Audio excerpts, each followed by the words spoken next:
Olá, colegas, vamos aí para o 12º vídeo. Nós estamos falando ainda da petição inicial. Na verdade, nós já terminamos a petição inicial, nós estamos falando da contestação. Na 10ª aula, falando de petição inicial, na 12ª, nós falamos um pouquinho da petição inicial, depois iniciamos a contestação, e hoje nós vamos terminar a contestação, onde nós vamos verificar alguns dispositivos do Código de Processo Civil. Você que está assistindo esse vídeo agora em primeira mão, né, gostaria de convidar você a assistir os outros vídeos, porque é uma sequência, nós vamos fazer o estudo todinho, completo, de atos de ofício. E quem sabe, em uma oportunidade, vou estar fazendo um detalhamento maior desse conteúdo. Você pode assistir os vídeos no YouTube, né? Você pode acessar o meu blog, que é www.hernando.advocacia. Desculpa, estou fazendo maior confusão, calma. Pode anotar, www.hernando.blogspot.com.br. Remudo, tá? E no meu Face, Hernando Fernandes. E também no Twitter, Hernando, A maiúsculo, ADV. Também você pode falar comigo, mandar as suas solicitações, suas críticas pelo meu e-mail, hernando.advocacia@hotmail.com. Eu falo em todos os vídeos qual é o objetivo desse meu trabalho. É colaborar com você de forma simples, mas de coração, para que você alcance seu objetivo. Por isso eu peço a você uma coisa: compartilhe esse vídeo, divulgue esse vídeo com seus colegas. Eu quero desde já mandar o meu abraço a todos os alunos que estão compartilhando, que estão fazendo desses vídeos uma apostila de estudo. Tenho certeza que vocês alcançarão o objetivo de vocês, se Deus quiser.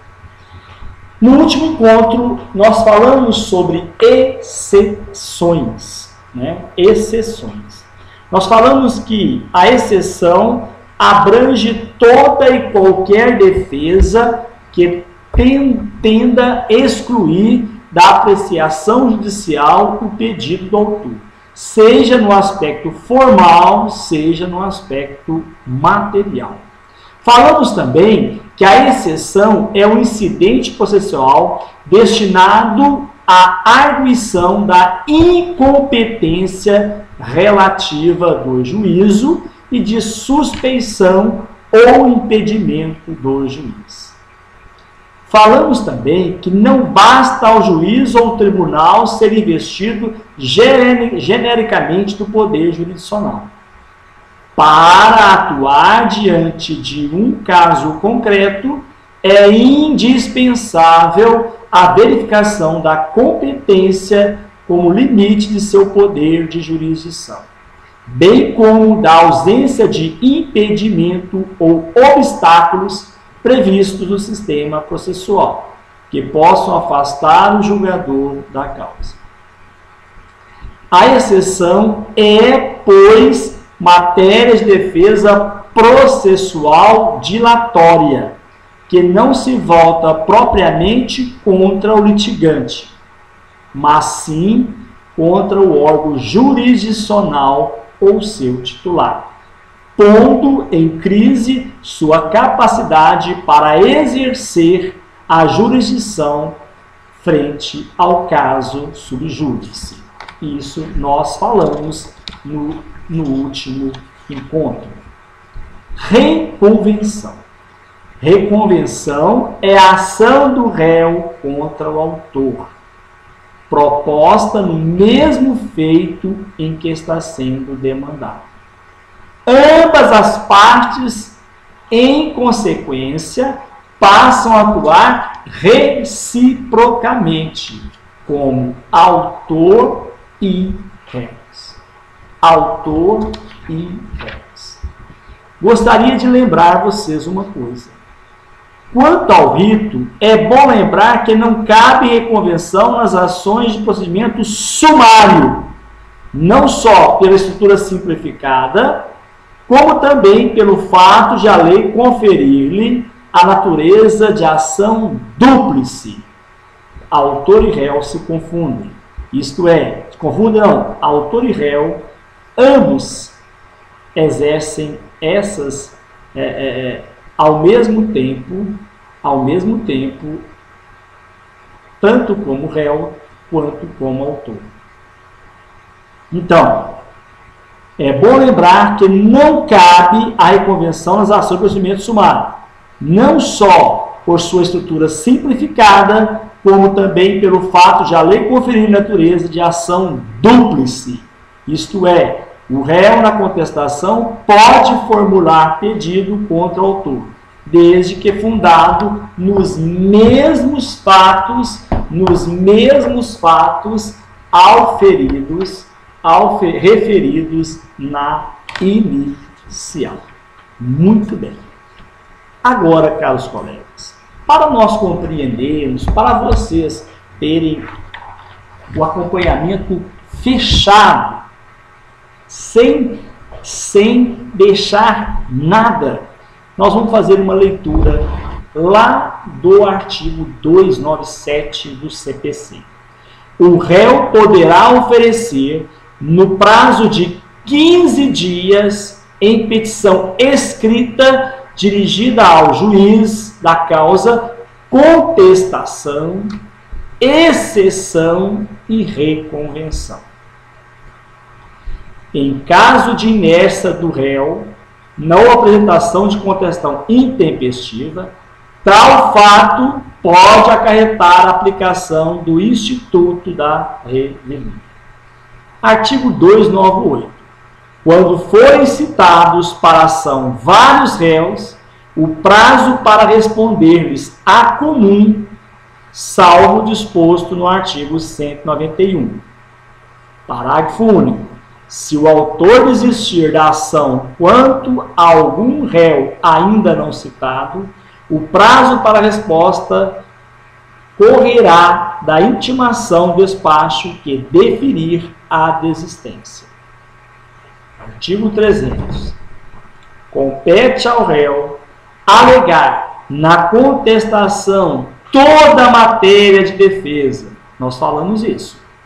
Expondo razões de fato e de direito com que impugna o pedido do autor, especificando as provas que pretende produzir. Diz o artigo 301. Compete-lhe, porém, antes de discutir o mérito, alegar inexistência ou nulidade da citação, incompetência absoluta, inépcia da petição inicial, perempção, litispendência, conjugada, conexão, incapacidade da parte, defeito de representação ou falta de autorização, convenção de arbitragem, carência de ação, falta de caução ou de outra prestação que a lei exige como preliminar. Verifica-se a litispendência ou a coisa julgada quando se reproduz a ação anteriormente ajuizada. Uma ação é idêntica a outra quando tem as mesmas partes, a mesma causa de pedir e o mesmo pedir. A litispendência, quando se repete a ação que está em curso. A coisa julgada, quando se repete a ação que já foi decidida por sentença, de que não caiba mais recurso. Com exceção do compromisso arbitral, o juiz conhecerá de ofício da matéria enumerada nesse artigo dos 301. Artigo 302. Cabe também ao réu manifestar-se precisamente sobre os fatos narrados na petição inicial. Presumem-se verdadeiros fatos não impugnados. Agora vem a ressalva. se não for admissível a seu respeito a confissão. Se a petição inicial não estiver acompanhada do instrumento público, já falamos, que a lei considerar da substância do ato. Se estiver em contradição com a defesa, considerada em seu conjunto. Parágrafo único. Esta regra, quanto ao ônus da impugnação especificado dos fatos, não se aplica ao advogado dativo, ao curador especial e ao órgão do Ministério Público. Artigo 303.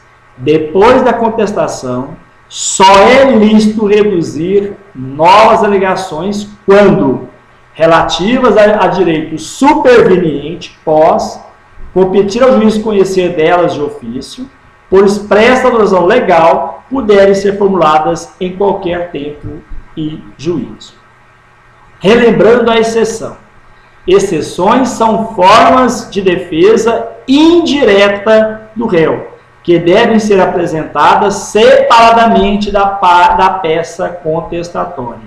Deve ser apresentado separadamente da peça contestatória. Assim, deverá o réu protocolar a contestação e também outra petição, caso alegue qualquer uma das peças de exceção. O artigo 304 vai dizer o seguinte: é lícita qualquer das partes arguir por meio de exceção a incompetência, o impedimento ou a suspeição. Esse direito pode ser, diz o artigo 301, esse direito pode ser exercido em qualquer tempo ou grau de jurisdição. Em qualquer tempo ou grau de jurisdição. Cabendo à parte oferecer exceção no prazo de 15 dias, contado o fato que ocasionou a incompetência, o impedimento ou a suspeição. Parágrafo único do artigo 305. Na exceção de incompetência, a petição pode ser protocolizada no juízo de domicílio do réu, com requerimento de sua imediata remessa ao juízo que determinou a citação. Artigo 306. Recebida a exceção, o processo ficará suspenso até que seja definitivamente julgado. Registre-se um ponto importante. A incompetência que é apresentada como forma de exceção é a incompetência relativa. A incompetência absoluta deve ser alegada como preliminar da contestação. O artigo 307 diz o seguinte: da incompetência. O excipiente arguirá incompetência em petição fundamentada e devidamente instruída, indicando o juízo para a qual declina. Artigo 308. Concluídos os autos, o juiz mandará processar a exceção, ouvindo o excepto dentro de 10 dias e decidindo em igual prazo. Havendo necessidade de prova testemunhal, o juiz designará audiência de instrução, decidindo dentro de 10 dias. O juiz indeferirá a petição inicial da exceção quando manifestamente improcedente. Ainda, 311. Julgada procedente a exceção, os autos serão remetidos ao juiz competente. Artigo 312, ele vai falar para nós do impedimento e da suspeição. Artigo 312. A parte oferecerá exceção de impedimento ou de suspeição, especificando o motivo da recusa. A petição dirigida ao juiz da causa poderá ser instruída com documento em que o recipiente fundar a alegação que conterá o rol de testemunhas. Artigo 313. Despachando a petição, o juiz, se reconhecer o impedimento ou a suspeição, ordenará a remessa dos autos ao seu substituto legal, Em caso contrário, dentro de 10 dias, dará suas razões acompanhadas de documentos de rol de testemunhas, se houver ordenado a remessa dos autos ao tribunal. Artigo 314. Artigo 314. Verificando que a exceção não tem fundamento legal,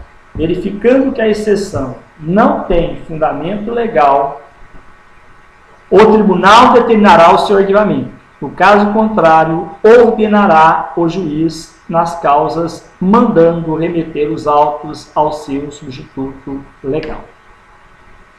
Agora nós vamos falar um pouquinho, caros colegas, dos atos do juiz. Os atos processuais do juiz podem ser classificados como atos decisórios, sentença, já falamos, decisão interlocutória, já falamos, e despacho, já falamos. Atos de documentação, já falamos. Atos reais, que é a participação concreta do magistrado no transcorrer do processo. Nós vamos abrir agora, pode procurar aí, o artigo 162 do CPC, que diz o seguinte: os atos do juiz consistirão em sentenças, decisões interlocutórias e despachos. O parágrafo 1º. Sentença é o ato do juiz que implica alguma das previsões das situações previstas no artigo 267 e 269 deste Código. Decisão interlocutória é o ato pelo qual o juiz, no curso do processo, resolve uma questão incidente. Já falamos. E falamos também dos despachos. São despachos todos os demais atos do juiz praticados no processo, de ofício ou requerimento da parte a cujo respeito a lei não estabelece outra forma. Só para relembrarmos, o acórdão está lá no artigo 163. Recebe a denominação de acórdão o julgamento proferido em tribunais.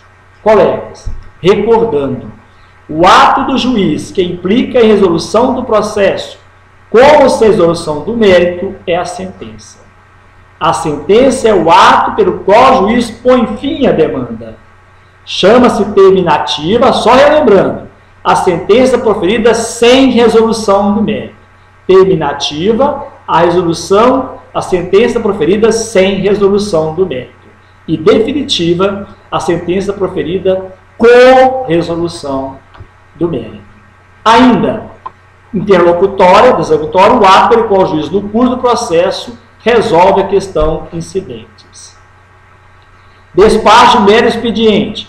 Todos os atos do juiz praticados no processo de ofício ou requerimento da parte, a cujo respeito a lei não estabelece outra forma. Despachos ordinatórios são atos com a juntada e a vista obrigatória, que, independem de despacho, devem ser praticados de ofício pelo servidor e revistos pelo juiz quando necessários. O acordo, já falamos, são despachos proferidos pelos tribunais. Muito bem. Nós já falamos também, de forma superficial, sobre os atos de ofício, que eu gostaria muito de passar por eles dentro do Código de Processo Civil. Mas isso, eu acho que a gente consegue fazer isso nesse vídeo. Vamos então. Olha, o que o Código fala sobre os atos processuais que já falamos? Os atos e termos processuais, artigo 154, não dependem de forma determinada, senão quando a lei expressamente exigir. Se a lei não exigir, não depende de forma os atos processuais, reputando-se válidos que, realizados de outro modo, que lhe preencham a finalidade essencial. Parágrafo único. Os tribunais, no âmbito da respectiva jurisdição, poderão disciplinar a prática e a comunicação oficial dos atos processuais por meio eletrônico e atendidos os requisitos de autenticidade, integridade, validade jurídica e interoperabilidade da infraestrutura de chaves públicas brasileiras, que é o ICP Brasil. O parágrafo diz que todos os atos e termos do processo podem ser produzidos, transmitidos, armazenados e assinados por meio eletrônico. Muito bem. Atos da parte é o que nós vamos falar agora. Os atos processuais das partes são divididos em atos postulatórios, atos introdutórios, atos dispositivos, atos reais e atos materiais. O que são atos postulatórios? São todos aqueles por meio dos quais as partes procuram obter um pronunciamento do juiz a respeito da lide ou do desenvolvimento da própria relação processual. Atos instrutórios são aqueles praticados pelas partes com o fim de aportar ao processo elementos de prova com os quais pretendam demonstrar a procedência de seu direito. Atos dispositivos são aqueles por meio dos quais as partes abdicam de algum direito ou vantagens processual, como a desistência da ação de renúncia ou desistência do recurso, a transação e a desistência de algum prazo de certa prova já proposta e admitida pelo juízo. Atos reais são aqueles que as partes praticam através de uma conduta processual concreta, tais como o comparecimento a uma audiência, a entrega em cartório de alguma petição, ou documento, ou pagamento de custas.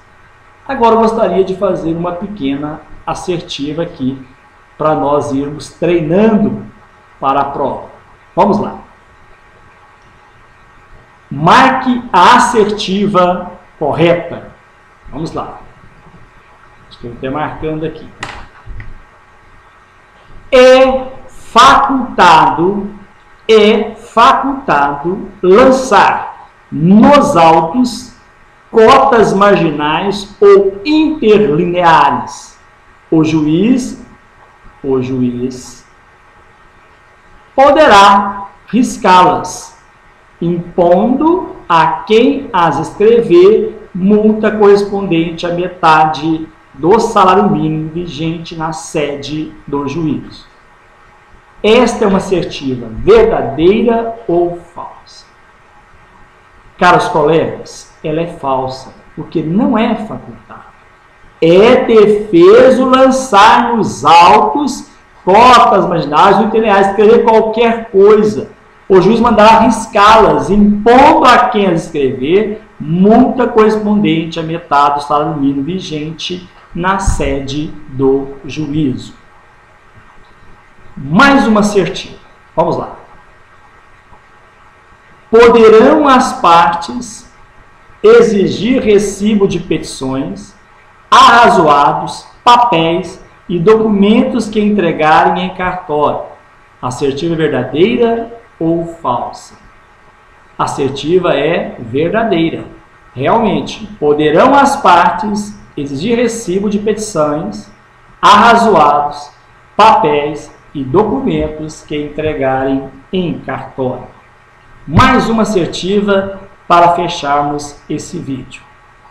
Os atos das partes, consistente em declarações unilaterais ou bilaterais de vontade, produzem imediatamente a constituição, a modificação ou a extinção de direitos processuais.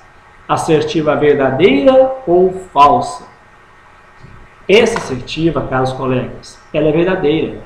Ela está de acordo com o artigo 158 do CPC, que diz: os atos das partes consistentes em declarações unilaterais ou bilaterais de vontade produzem imediatamente a constituição, a modificação ou a extinção de direitos processuais.